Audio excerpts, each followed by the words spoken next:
Let's get started on Chapter 3, Networking Topologies and Technologies. In this chapter, we will look at topologies and technologies. We will look at topologies such as star, bus, and ring topologies. We will discuss what do you mean by a node and what is carrier sense multiple access collision detect. We will look at the very well-known Ethernet technologies, and we'll briefly look at wireless technologies, and then we will discuss methods of connecting to the internet. So let's start out on page 110, different topologies. The topology is the thing that hooks the nodes together. And typically you would think of a node as a workstation or a server or a printer. And those different topologies would be a star topology or a bus topology or a ring, point-to-point, or mesh topologies. The node is the thing that the topology connects together. So if we look on page 110 and we look at the star topology, which is just the most commonly used topology that you're going to see. A star topology is where you have a single cable from each workstation that connects centrally to the switch. This is called a star topology, and sometimes it is called a hub and spoke topology. Now, a bus topology is where you have one long cable running right down the middle of the room, and all of the workstations tap in to that cable. So if we compare a star and a bus topology, we can see that a bus topology takes a lot less cable. But if you get a break in a star topology, if you get a cable break in a star topology, it's only going to knock out one node. If you get a cable break in a bus topology, it could knock out almost all the nodes.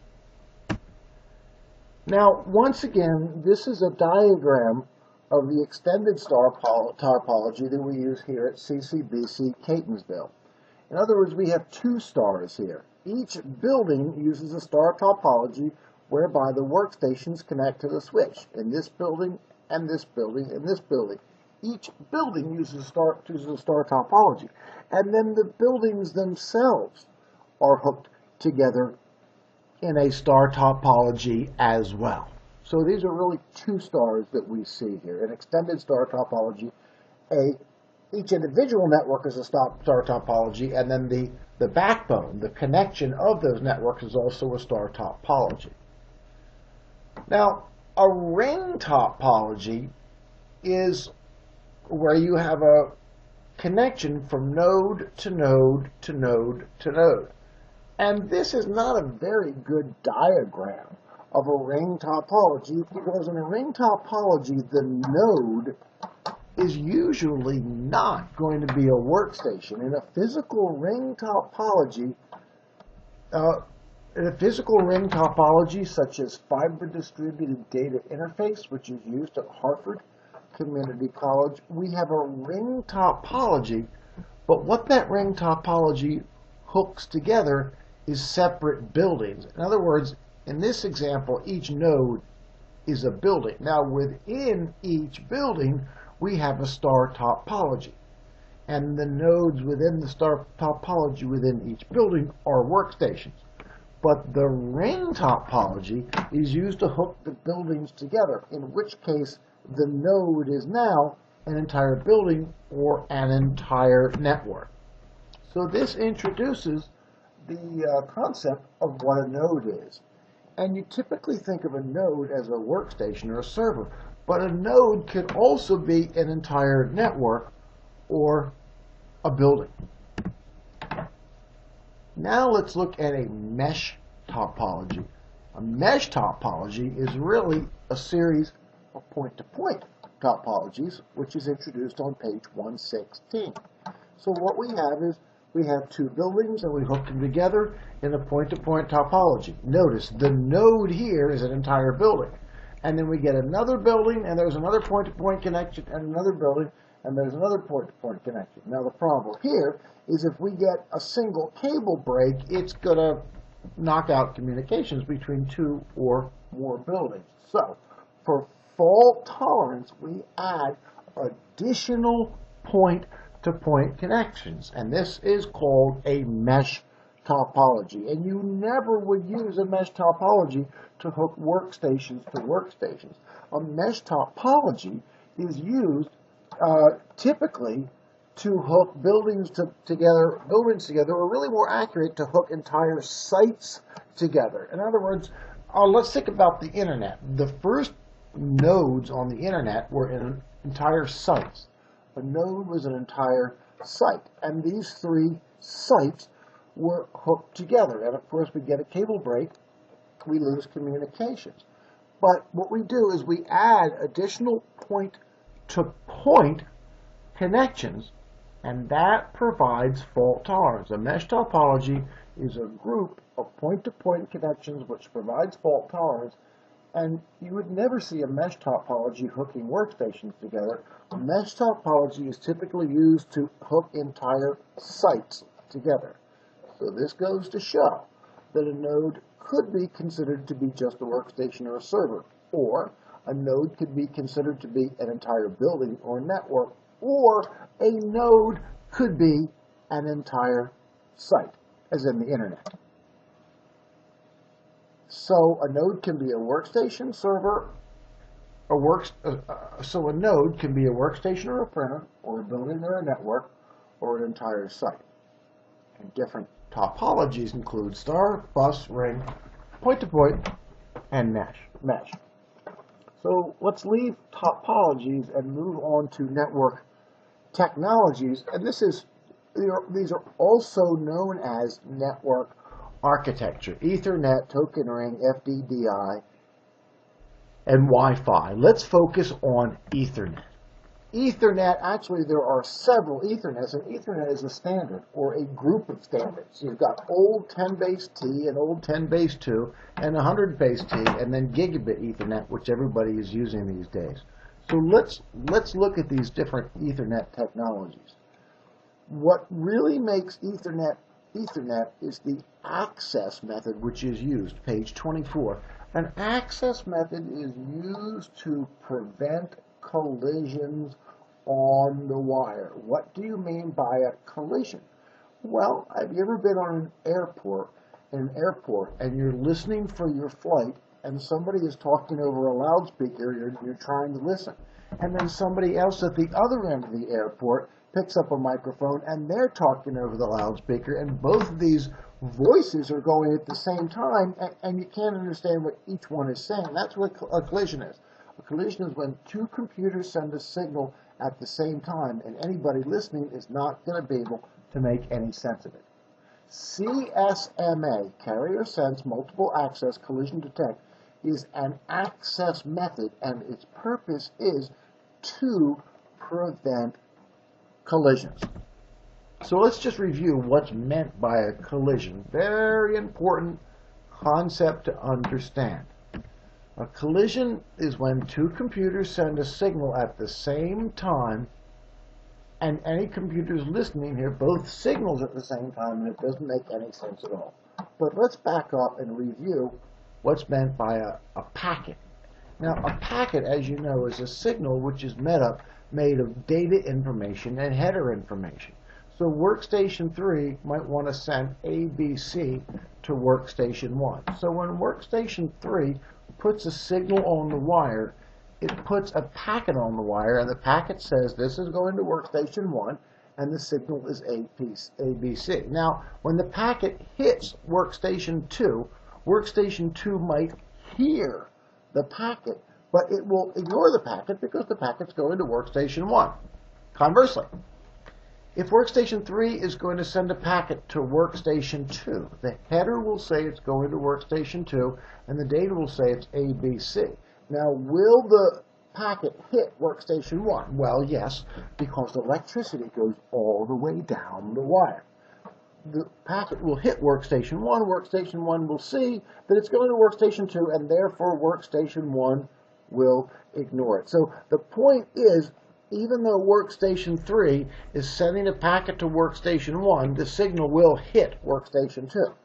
And if workstation 3 is sending a signal to workstation 2, the signal will still hit workstation 1 because the electricity goes all the way down the wire. Now let's look at an example of a collision. The question is, would it be possible for workstation 1 to send a packet containing ABC to server 1 at the exact same time that workstation 2 sends a packet to server 2 containing XYZ? You might think, well, no, there's no problem. But when workstation 1 puts a signal on the wire, it goes all the way down the wire. And when workstation 2 puts a signal on the wire, it goes all the way down the wire. So if any two computers put a signal on the wire at the exact same time, then the receiving computers hear both signals at the same time, and they can't make any sense of it, and that is called a collision. A collision is not a good thing. So to avoid collisions, we use a protocol called CSMACD, Carrier Sense Multiple Access Collision Detect. It's a piece of software built into the network interface card, and what it means is the workstation will not send a signal until the coast is clear. Workstation number 1 will not put a signal on the wire if workstation number 2 has already put in a signal on the wire. Carrier Sense Multiple Access Collision Detect. Here's what it means. Multiple access means multiple computers can access the same wire at the same time, which means there's a potential for a collision. So CS stands for Carrier Sense.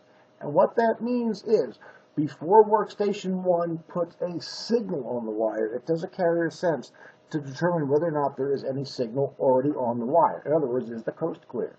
If there is no signal on the wire, then workstation 1 will send a signal to server 1. Conversely, if workstation number 1 does a carrier sense and senses that there is some signal on the wire, it will wait a random number of milliseconds, do another carrier sense, and then put the signal on the wire. The purpose of Carrier Sense Multiple Access Collision Detect is to make sure that no two computers put a signal on the wire at the same time. CSMACD is an access method, CD stands for collision detect, is an access method that's used to prevent, or let's just say, reduce the probability of collisions. You can't really prevent them. And this is what makes Ethernet Ethernet. You have all kinds of different Ethernet, 10 base 2, 10 base T, 100 base T.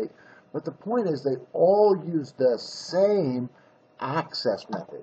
All these different Ethernet types, what makes an Ethernet, although they're different speeds, they all use the same access method and are all compatible with each other. So let's look at it. Old 10 base 2, which notice they've got it way up in the appendix, nobody even uses it anymore. It's so old.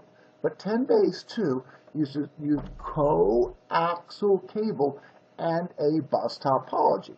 And the advantage of a bus topology is it doesn't take a lot of wire. That's old 10 base 2, which uses a bus topology, doesn't use very much wire. Now, here you can see 10 base 2 uses coaxial cable, which is connected with T connectors, or BNC connectors, which connect to the network interface cards in the nodes. Of course, a node can be a workstation or a server. Now, 10 base T, everything's based upon 10 base T. If you understand 10 base T, you'll have no problem getting the rest. 10 base T is introduced on page 127, and if we look at a simple diagram of 10 base T, you say, oh, that's it? Because you use 10 base T all the time. 10 base T runs at 10 megabits per second, which used to be considered fast, but it is not now. It uses a star topology, and it uses twisted pair cable. 10 base T uses a star topology. It uses twisted pair cable and runs at 10 megabits per second. If we compare 10 base 2 and 10 base T, we can see that 10 base 2 is a bus topology, 10 base T is a star topology. You get a single break in a star topology, it just knocks out one computer. You get a single break in a star topology, it just knocks out one computer. You get a single break in a bus topology, it can knock them all out. So that was 10 base T. Well, after a while, they made a faster 10 base T, and they called it fast Ethernet, and it ran 10 times faster at 100 megabits per second, page 128. And fast Ethernet it's like 10 base T, except it's faster. It runs at 100 megabits per second, uses a star topology, and it uses a twisted pair cable. The current Ethernet, page 129, is called Gigabit Ethernet. You can call it 1000 base T, or you can call it Gigabit Ethernet. And it works just like the other Ethernets. It uses a star topology and twisted pair cabling, but the difference is the signal is simply faster. So you can mix and match all of these Ethernet technologies. They can all talk to each other, and they will just communicate at the speed of the slowest device. So what we have is a gigabit or 1000 base T hub, which is hooked to a server with 1000 base T or a gigabit network interface card in it, a fast Ethernet card, and an old 10 base T. So they will all communicate at the fastest speed that they can. If we go to the Gigabit Ethernet card and we click on that and we look at Task Manager, we can see it will communicate at 1 gigabit per second because it's a 1 gig network interface card hooking up to a 1 gig hub. Now, if we have a 100 base T workstation hooking up to a 1000 base T hub, we will see it will only run at 100 megabits per second because that's the lowest common denominator. And then even if you have a 10 base T workstation, which we still have at this college in some places because it works, hooked up to a gigabit switch, it will then run at 10 megabits per second. So these different Ethernets are all compatible with each other. Now let's move on to 10 gigabit Ethernet. And 10 gigabit Ethernet should not really be grouped with these other 4 Ethernets. These other 4 Ethernets are used to create local area networks. The 10 gigabit Ethernet is really used as a backbone to connect local area networks to local area networks. 10 gig Ethernet uses fiber optic, runs at 10 megabits per second, and is typically used as a backbone, meaning to connect networks to networks, to connect switches to switches, connect buildings to buildings. 10 gig Ethernet is typically a backbone technology. So of the Ethernet technologies, we have 10 base 2, 10 base T, 100 base T, and Gigabit, which are local area network technologies, and Gigabit Ethernet is considered a backbone technology. Now let's look at wireless local area network and wireless wide area network. We have already discussed 802.11 Wi-Fi on page 137. This is what we would call a WLAN, a wireless local area network. And as we discussed before, you have a wireless router which contains a wireless access point in it, and the workstations have wireless network cards which connect with radio frequency to the wireless access point, which is a part of the wireless router. Page 138 discusses 2 different Wi-Fi modes, ad hoc and infrastructure, and what ad hoc means is thrown together at the last minute. So let's look at those 2. An ad hoc wireless local area network is where you have 4 people who are meeting in a conference room together, and they all turn their computers on and they can all access each other, but not necessarily a wireless router or the internet. That's an ad hoc network. It really means thrown together at the last minute. Now, if you are at the cafeteria and you have your laptop and you turn it on, you will connect to the wireless access point, which is in the ceiling in the cafeteria, and that will connect you to the college cabling system, which connects you to the servers upstairs or to the internet connection. This is called an infrastructure wireless local area network. This is called an ad hoc wireless local area network, just workstations, and an infrastructure wireless local area network is where the workstations tie into the wireless access point, which ties into the college wiring system, to the college servers, and to the internet connection. And hotspot is just slang for a wireless access point that is open for anybody to access without a password. Wi-Fi security, such as encryption, will be covered in the security section in Chapter 7, page 312. Another wireless technology is a 3G network. In other words, you could have a laptop which has a cell phone built into the laptop, and that allows you to connect to a cell phone tower. Now, it doesn't really look like that. This is what they call a Verizon Air card, and it's just looks like a USB connection, but it's got a cell phone in it, and it connects you to a cell phone tower. So a 3G wireless network is when the laptop has a cell phone in it and it connects to a cell phone tower. Wi-Fi versus 3G. A Wi-Fi network just connects to the wireless access point. We're talking about 300 feet max. Whereas a laptop with a 3G network connector in it has a line of sight connection to a cell phone tower, and it's not as fast, but a cell phone tower can connect to 5 to 10 miles away.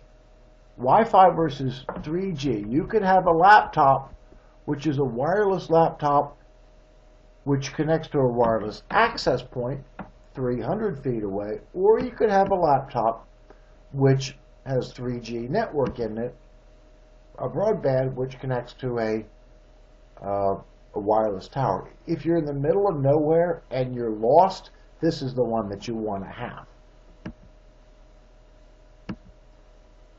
Wi-Fi versus 3G, 300 feet versus 5 to 10 miles. And of course, a 4G network is really just a 3G network with two cell phones in it and with two antennas in it. In fact, many of us already have cell phones which are 3G, and really all that means is it has two simultaneous channels to give you greater throughput.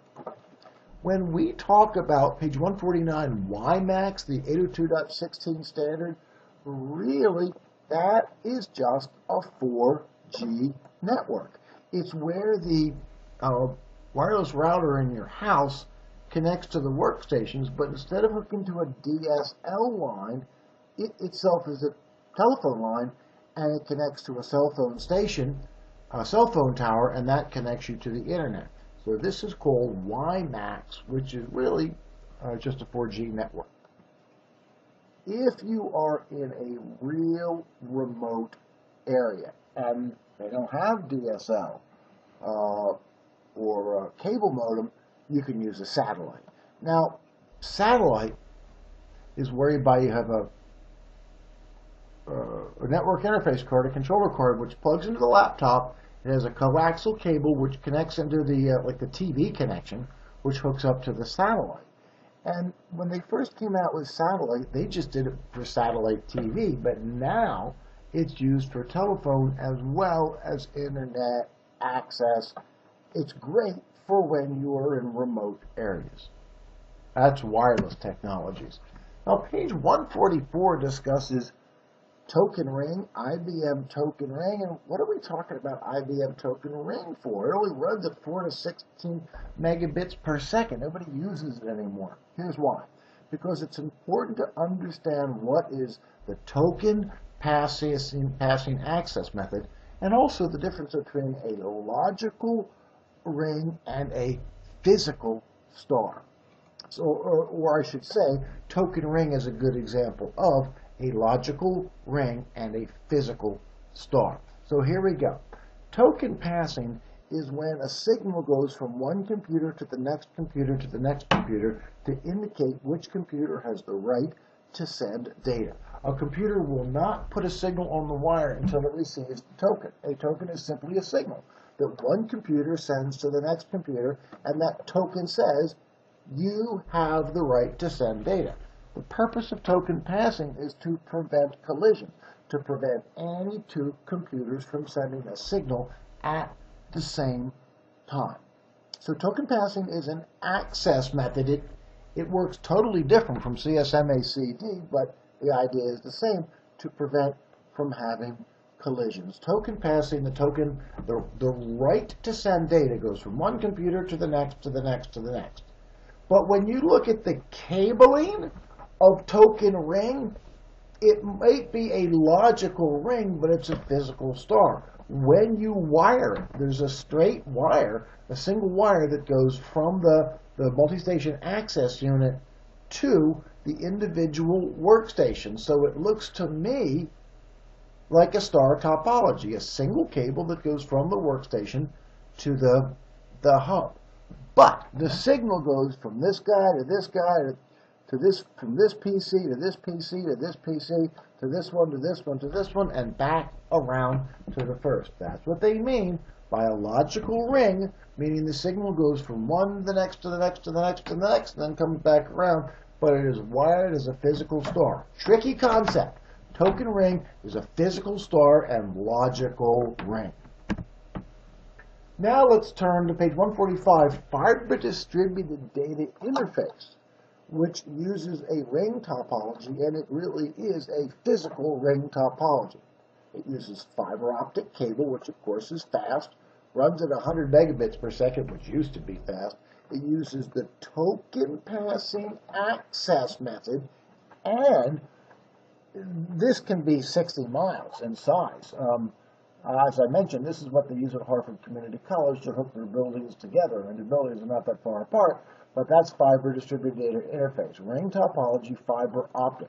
So if we look at this diagram of fiber distributed data interface at Harvard Community College, we can see the FDDI ring is used to hook buildings together. In this case, a node is a building or a network, and the FDDI ring is the fiber optic ring.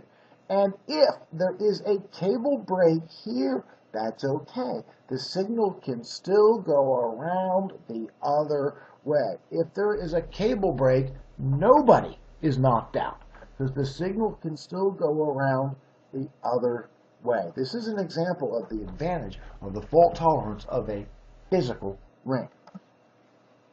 Page 145 discusses internet access technologies, old-fashioned modem, broadband cable, DSL, satellite. So let's discuss those. In other words, how do you get to the internet? When we connect to the internet, we could have a single computer connecting to the internet, or we could have a small local area network connecting to the internet, as many of us do with our home networks. So let's look at one old way of connecting to the internet, which is using a modem. A modem is an electronic device that allows a computer to connect to a telephone line. The PC connects to the modem, and the modem sends the signal over POTS, the plain old telephone system. What a modem does is it converts a digital signal into an analog signal. Because computers use digital signals, telephone lines use analog signals. The modem converts the digital signal into an analog signal, and then sends that analog signal over the plain old telephone system. It reaches the other end. The analog signal is converted back to the digital signal, and the digital signal is passed to the computer at the other end. Modem stands for modulate, demodulate, and it allows computers to connect to each other using the plain old telephone system. It ain't fast, but it can connect anywhere you got a telephone line. Some real remote areas, they don't have DSL, cable modem, and so they use modems. It's slow, but they get telephone lines almost everywhere. Now, cable modem and broadband cable are something that many of you are familiar with. It's a coaxial cable that comes into your house and has been used for cable TV, but can also be used for broadband internet access. If you have broadband cable, what you have is your computer has an Ethernet connection that goes to the cable modem, and the cable modem connects to a coaxial cable connection, and the cable modem converts the signal so it can be sent over a cable TV connection. You might have just one computer connected to the cable TV connection, or you could have multiple computers connected with a switch, which then connected to the cable modem, which then connected to the internet. And of course, this is a diagram of a typical SOHO, small office, home office. Broadband cable, well, you could say it's fast, assuming there's only one person using it. But if you have 2 or 4 or 6 or 8 or 10 people using it simultaneously, well, then it's not so fast. But if only one person's using it, well, it's fast compared to a modem.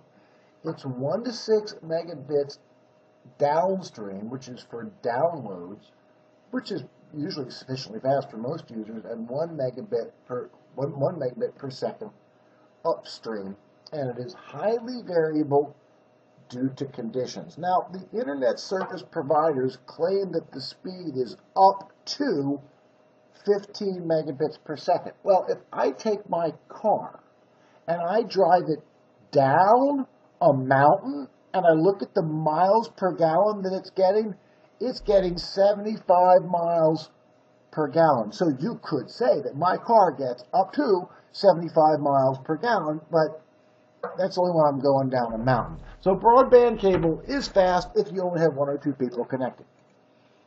DSL. It stands for Digital Subscriber Line, and it's where the computer plugs into the telephone connection. But wait a minute. Isn't that what a modem is for? Isn't that the old slow way? Well, the difference is this is a telephone connection that supports a digital signal, and of course is only supported in major metropolitan areas. You don't get it when you're out in the middle of nowhere. DSL uses a digital signal over existing phone lines, and you could have one computer which ties into your existing phone line, and of course this splitter allows the telephone and the computer to share the same phone line at the same time. That's if you just have one computer using DSL. Now here's what you could do, and this is what many people do have. What they have is a wireless router that connects to their DSL connection. And then they have wireless laptops in their house which connect to the wireless router, and many of you even have PCs which are connected to the wireless router using an Ethernet connection. So let's not confuse Wi-Fi with DSL. DSL is the high-speed internet connection that you have over your telephone line, assuming that your local carrier supports digital telephone lines. Now, Wi-Fi is something different. Wi-Fi is the connection between the PC and the wireless router. So let's just not confuse DSL with Wi-Fi. The wireless router brings them together. DSL uses a digital phone line, 1 to 5 megabits per second downstream. It's fast if it's only you. If you're sharing it with 5 or 6 other people, not so fast. 1 megabit per second upstream, highly variable due to conditions. Internet service providers claim the speed is up to 9 megabits per second. If you're in a rural area, another way to go is satellite. Satellite allows you to connect from home to the satellite to a land station to the internet. DirecTV provides telephone, internet, and television connection to remote users. Network interface card plugs into the PC, plugs into the TV connection, which plugs into the satellite, which then connects to a LAN station, which is your internet connection, good for remote areas, not too fast, 1 to 2 megabits per second. Well, many people would consider that fast if you compare it to an old modem. So internet access technologies, ways that you can access the internet include modem, broadband cable, DSL, satellite, and of course 3 and 4G. Smartphones, leased lines will be covered later in Chapter 12. Chapter 3, in summary, we discussed topologies such as star, bus, ring, point-to-point, and mesh. What is a node? Carrier sense multiple access collision detect, networking technologies such as the different Ethernets, token ring, FDDI, the concept of token passing, wireless technologies, and different methods of accessing the internet. This concludes Chapter 3.